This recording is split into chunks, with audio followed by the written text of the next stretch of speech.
네, 안녕하세요. 김성철입니다. 자, 오늘은 이 두산 에너빌리티 알아볼 건데요. 자, 바로 수급창 보여드리고 있는데 이 외국인 기관들 미친듯이 사고 있는 종목이에요. 특히 외국인, 외인들 같은 경우는 거의 하루도 쉬지 않고 매수하면서 이 두산이 상승할 거라는 거에 베팅을 하고 있는 상황인 거죠. 이런 외인 기관들의 강한 매수세에도 불구하고 주가는 보시다시피 여전히 큰 박스권, 큰 박스권 중에서도 하단 부근에 위치해 있는 상황이니까 충분히 두산이 투자의 메리트가 있다고 볼 수 있는 거겠죠. 하지만 이 두산이라는 기업 현재 공매도가 급증하고 있어요. 기간별 공매도 순위만 봐도 현재 이 공매도 1위가 바로 이 두산 에너빌리티예요. 그만큼 이 공매도가 활발해지면서 주가의 상승을 누르고 막고 있다는 거예요. 사실 이 공매도 물량들 주가를 눌러서 수익을 챙겨가려는 것보다 이 서서히 두산 에너빌리티라는 기업이 호재들이 하나둘씩 나오고 있고, 뒤에서 말씀드릴 거긴 한데 지금 이 원전 관련 소송 걸려 있는 것도 좋게 끝날 것 같으니까 이 주가를 누르고 물량을 확보하려는 것 같아요. 이 공매도 쳐서 개인들 신용 털어내고 반대 매매 나오게 하고 이 자기들이 물량 가지고 수익 보려는 거죠. 이런 내용들 영상에서 자세히 알아보도록 하고, 본격적으로 시청 전에 구독과 좋아요 한 번씩만 눌러주시면 감사하겠습니다. 자, 일단 가장 최근 뉴스부터 한번 살펴보면 이 두산 에너빌리티가 이 두산 바켓의 지분 500만 주, 이 500만 주를 매각하면서 2,995억 원을 확보했다고 하는데, 현재까지 조금 수정되긴 했어요. 공시 한번 봐보시면 제가 써드릴게요. 기존 2.97%, 2,995억에서 2.74%, 2,760억 원으로 정정됐어요. 그래도 이 지분 매각 블록딜을 통해서 이 3,000억 원 가까이 자금을 만든 거예요. 뭐 두산 바켓에게는 단기적으로 악재가 될 수 있겠지만 이 두산 에너빌리티에는 호재인 내용인 거고요. 이 두산 바켓 지분을 팔아서 이 에너빌리티 신사업에 투자하려고 이 자금을 확보한 거잖아요. 그리고 결과적으로는 이 두산 에너빌리티가 커야지 이 두산 바켓도 크는 거예요. 그렇기 때문에 이 두산 바켓에 투자 중이신 분들도 너무 걱정할 만한 상황은 아닌 거고요. 그리고 이 정도의 지분을 정리해도 이 두산 에너빌리티 같은 경우 두산 바켓의 최대 주주예요. 매각을 했어도 이 40%가 넘는 지분 가지고 있고요. 사실 이번 블록딜은 악재보다는 호재에 가깝다고 봐도 무방하죠. 현 사업에 치우치지 않고 신사업 투자를 위해서 이런 모습 보여주는 건 굉장히 좋은 행동이에요. 지금 이거 두산 바켓 블록딜 통해서 자금 만든 거, 이 두산 에너빌리티가 수소 사업에만 투자한다고 생각하시는 분들 많은데 이 수소 사업뿐만 아니라 여러 가지 신사업에 투자하려고 만든 거예요. 어떤 것들 있는지 뒤에서 설명드릴 거고요. 뭐 어찌 됐든 간에 저랑 비슷하게 이 두산 좋게 평가하시는 분들이 많은지 이 두산 에너빌리티는 브랜드 평판 무려 1위를 달성했어요. 이 80개가 넘는 기계 상장 기업 중에서 1위를 했다는 건 대단한 거예요.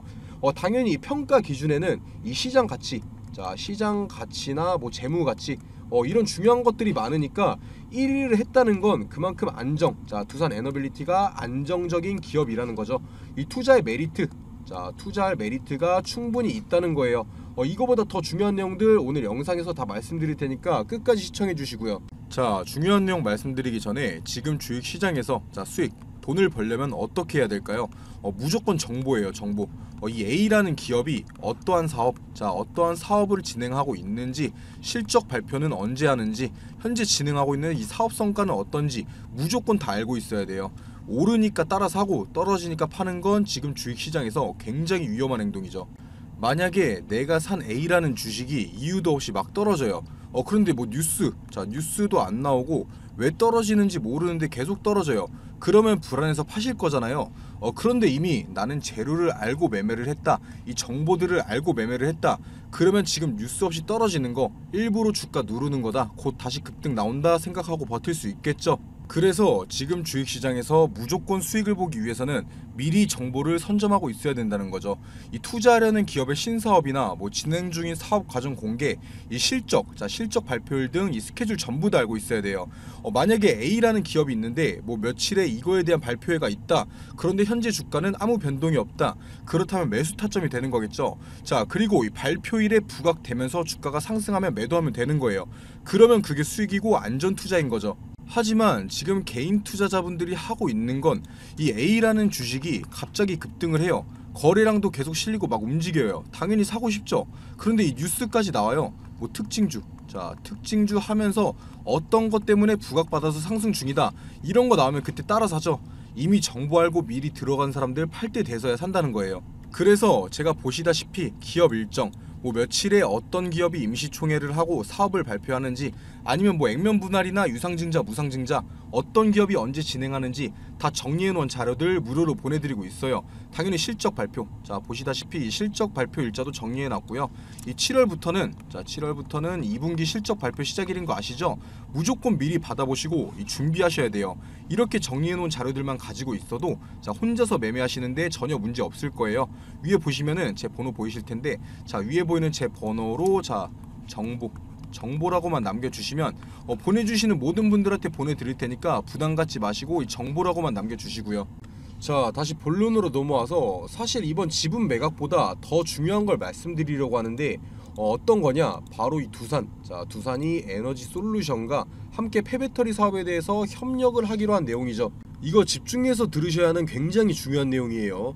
이 전기차 시장은 앞으로 커져갈 수밖에 없죠. 자 미래에는 내연 기관차들 다 사라지고 뭐 전기차, 수소차, 2차 전지차들만 돌아다닐 거예요. 그리고 이 전 세계적으로 이 환경 규제에 대한 문제가 커지면서 이 폐배터리 사업은 무조건 폭발적인 성장이 나올 수밖에 없다는 거예요. 자 그런데 이름만 알면 다 알만한 이 국내 대형 기업 LG와 두산이 손을 잡았다. 이건 엄청난 사업이라는 거예요. 이 LG 에너지 솔루션 같은 경우에는 당연히 국내의 대표적인 배터리 기업이다 보니까 말할 것도 없고, 자 최근에는 이 중국의 기업과 합작 법인을 설립하면서 배터리 광물 확보 사업에도 참여를 했고, 여기에 더해서 LG 화학과 함께 이 북미에서도 최대 규모 폐배터리 업체인 이 라이사이클에도 지분 투자를 했어요. 이 두산 에너빌리티 같은 경우도 지난해 폐배터리를 재활용해서 탄산 리튬을 추출하는 기술을 자체 개발하면서 이 폐배터리 사업에 진출을 했고요. 자체 기술이기 때문에 어디에 수주를 맡기거나 그러지 않아도 된다는 건 굉장한 경쟁력이 있는 거예요.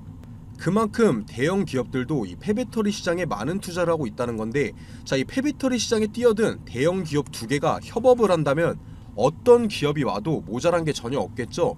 현재 국내 배터리 3사 뭐 LG 에너지 솔루션, 뭐 SK온, 삼성 SDI 이런 대형 기업들이 모두 폐배터리 사업에 뛰어들었는데, 최고 기술력을 보유한 이 두산 LG 에너지 솔루션이 손을 잡는다면 폐배터리 시장에서 주도권을 잡을 거라는 거예요. 자 SK나 뭐 삼성 같은 경우는 원래 이 국내 협업사가 있었어요. 하지만 LG는 없었는데 그게 바로 이번에 두산이 된 거죠. 이런 엄청난 호재가 이제 시작됐는데 주가가 폭등을 했나요? 아니죠. 바로 지금이 이 저점 매수의 타이밍이 될 수 있다라는 거예요. 자 그리고 현재 뭐 2차 전지, 전기차 관련주들이 급등을 하면서도 이 폐배터리 관련주들은 왜 아직까지 엄청난 상승을 못 보여준지 아시나요? 아직까지 이 폐배터리가 엄청나게 많이 나오지 않아서 그래요. 이 전기차 이제 많이 팔리기 시작하고 성장하고 있어요. 이 전기차에 들어가는 배터리 교체 주기가 5년 정도예요. 5년. 이제 내년 정도부터는 이 1세대 전기차부터 폐배터리 미친듯이 나올 거예요. 지금 전기차 시장 엄청나게 크고 있어요. 자 어제 같은 경우에도 이 흑연 관련주들이 폭등을 했는데 그거 전기차에 들어가는 흑연 부족하다고 품귀 현상으로 오른 거라고 하죠. 자 거기에 더해서 최근에 유럽 연합에서도 최근 배터리 핵심 원자재에 대해서 이 재활용 의무화에 나서면서 전 세계적으로도 이 폐배터리 시장은 클 수밖에 없다는 거죠. 자 현재까지 이 세계 폐배터리 재활용 시장 규모가 7천억 원이에요. 7천억 원. 자 7천억 원이라고 하는데 2030년에는 무려 이 12조까지 늘 거라고 하고 2050년에는 무려 이 600조 원까지 성장할 거라고 해요. 이게 바로 지금 이 두산 저점일 수밖에 없는 첫 번째 이유가 되는 거겠죠. 자 현재가 폐배터리가 쏟아지는 시점이 아닌 만큼 당장에는 이 폐배터리 동맹이 사업성이 떨어지지만 미래를 위해 투자하기에는 지금이 가장 적기라는 거예요. 자 그런데 이 이름만 알면 다 아는 두 기업이 동맹을 했잖아요. 안 그래도 제가 예전 영상부터 말씀드린 건데 지금 주식시장에서 투자할 거라면 이 폐배터리 섹터 꼭 보라고 말씀드렸어요. 어쩔 수 없이 클 수밖에 없는 사업이고 실패할 수가 없는 사업이에요. 그런데 대형 기업 두 곳이 손잡은 폐배터리 사업이고 뭐 두산 같은 경우는 이 원전이나 뭐 수소 사업 이런 본업 또한 탄탄하게 가지고 있다는 건 자 욕심이 날 만한 기업이고 투자할 만한 메리트가 충분히 있는 기업이라는 거예요. 하지만 여기서 아셔야 할 게 한 가지 있어요. 자 차트 한번 봐보시면 이 10조 원이 넘어가는 대형 기업치고는 등락폭이 굉장히 심하죠. 하나의 큰 박스권으로 보자면 뭐 대충 15,000원에서 25,000원 사이에 박스권을 형성하고 있어요. 이 박스권 안에서도 위로 아래로 자 20%에서 30%씩 계속 움직이고 있죠. 그만큼 떨어져도 오르고 올라도 떨어지고 이 박스권에 갇힌 종목이라는 거예요. 이 미래성이 뛰어남에도 불구하고 왜 이런 움직임을 보여주고 있는 걸까요? 물론 처음에 말씀드렸던 이 공매도 때문인 것도 있지만 자 기사 한번 봐보시면 이 소송 리스크 바로 이 지적재산권에 대한 소송 때문이에요. 자 누가 뭐라 해도 이 두산중공업 같은 경우 우리나라 원전 대장주죠.